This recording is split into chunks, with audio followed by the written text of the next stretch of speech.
Do you ever feel like you're fighting something you can't even see?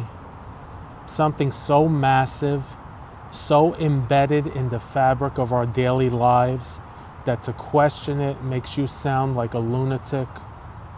Nietzsche once said, "He who fights with monsters should be careful, lest he thereby becomes a monster."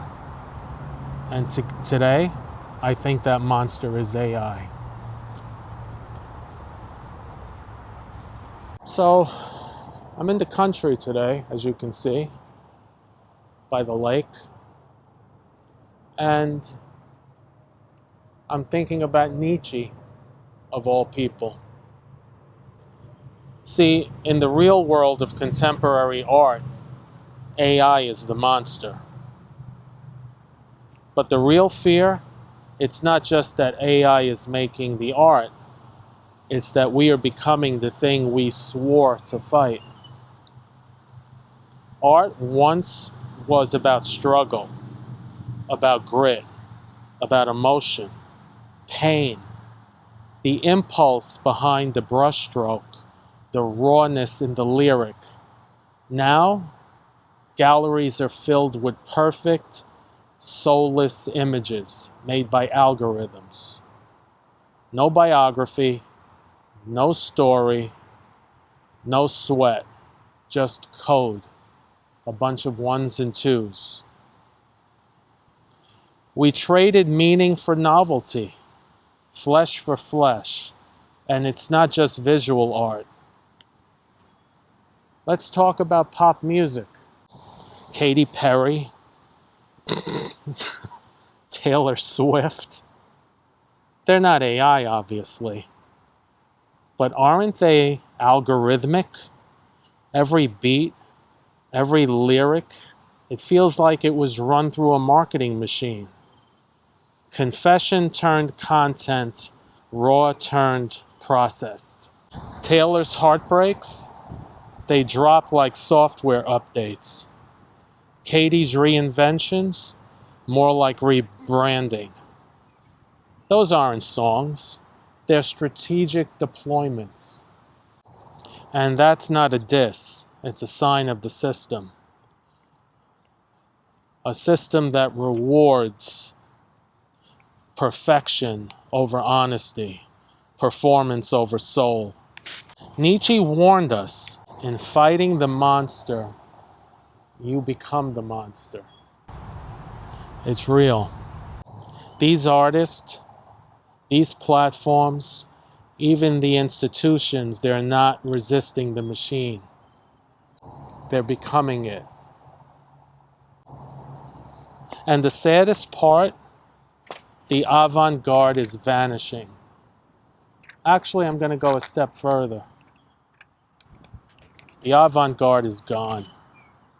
Once artists were rebels. Dada, punk, hip-hop, abstract expressionists. They pushed back, they screamed, they bled. Now the edge has been sanded down. Risk is out, optimization is in. Maybe the future rebels won't be digital. Maybe they'll write poems by hand, shoot film, print without prompts, be slow, be flawed, be human. Maybe the new avant-garde is imperfection. So ask yourself this question. Are you creating or are you mimicking? Are you expressing or are you just optimizing? Are you an artist or just another content feed? We started by building tools. Tools to help us write, to help us paint, to help us compose music. But those tools, they're becoming something else. They're not just helping anymore. They're replacing us. Art used to be friction, struggle, blood under the fingernails. It was the moment of impulse between thought and execution. But AI, it paints without memory. It writes without pain. It sings without a soul. And somehow, That's become enough for us. We applaud those images, those songs, those poems, generated at the speed of light, with no human stain.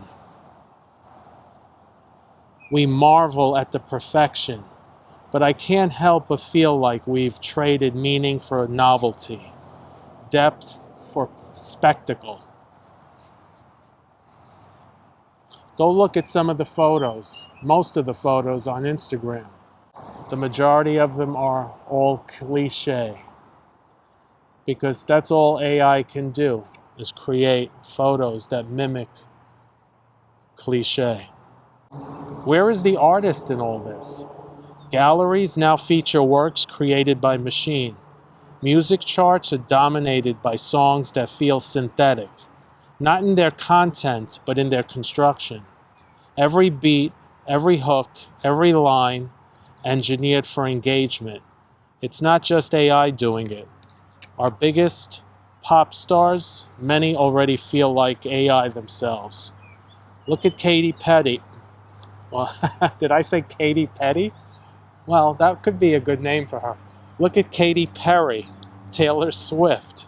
Immensely talented, but also immensely curated.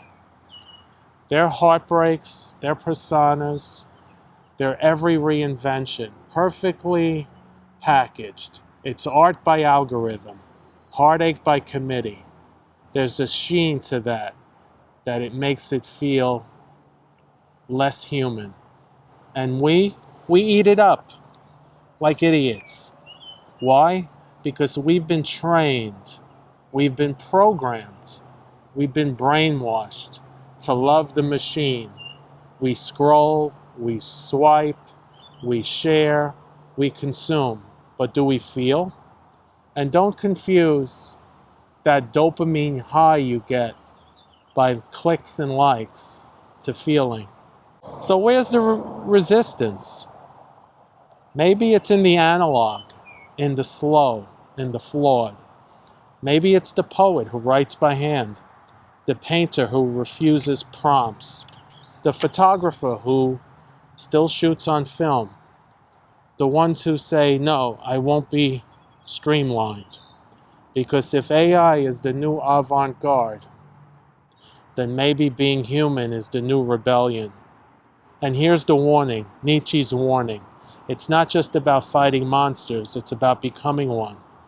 If we adapt the logic of the machine, if we mimic the aesthetic, if we optimize every creative impulse to match its efficiency, we may win the fight, but lose our soul in the process.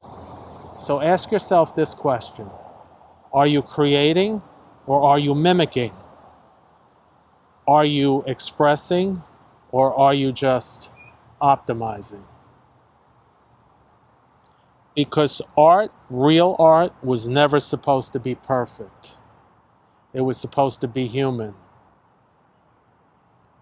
And if we forget that, my friends, the monster wins. If you like the video, please subscribe to the channel, hit the like button. Until next time.